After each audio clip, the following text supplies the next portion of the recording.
Hello, this is Susanna Hopsolarin, Senior Editor for Hospitals and Health Networks magazine. I'm joined by Harvey Nix, Hospital Liaison from the Texas Hospital Association in Austin. Welcome, Harvey. Thank you for letting me be here. You know, overtreatment has been cited as one of the reasons for high healthcare costs in the U.S. What is the smart ribbon, and how is it going to help reduce hospital expenses? Yeah, it's estimated that 30 to 40% of care is unnecessary, frivolous, or just otherwise unwarranted. Physicians control as much as 80% of an inpatient stay.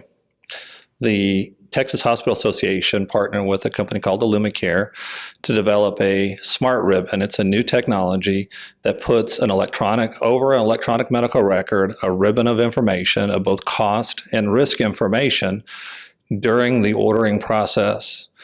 And the simple fact of bringing attention to both cost and risk has been proven to reduce the number and cost of orders by physicians during that process.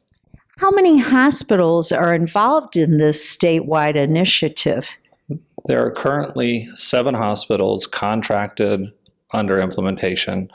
By the end of the year, we expect as many as 15 to be doing this. This is just the first phase of the ability to demonstrate ease of installation over an EMR without integration, to show physician adoption, and to show clinical reduction in cost.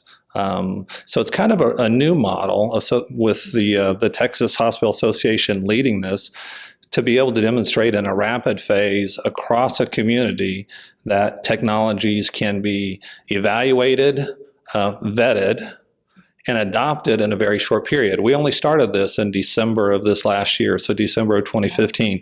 So just the fact that we're this far within 6 months means a lot from an organization's ability, from a community's ability to evaluate emerging technologies.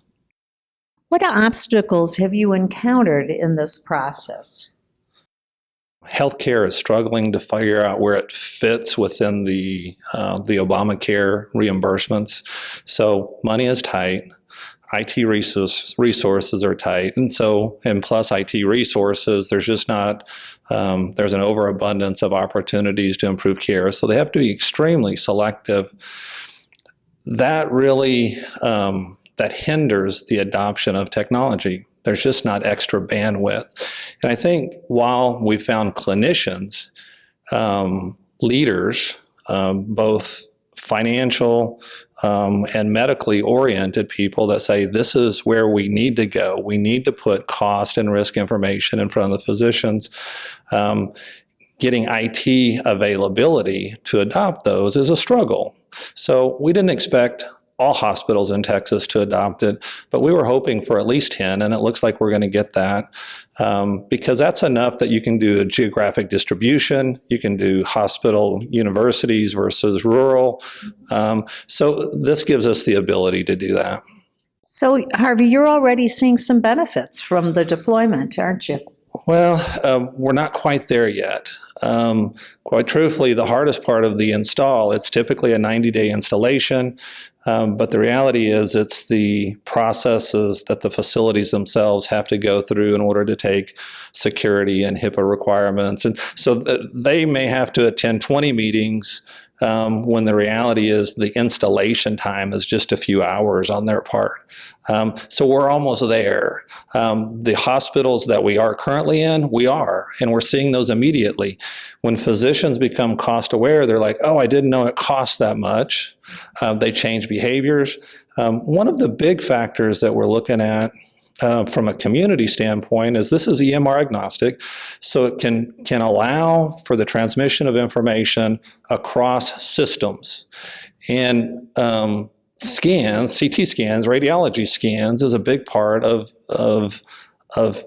a cancer risk, a hospital-associated risk to the patient of cancer with every one of those.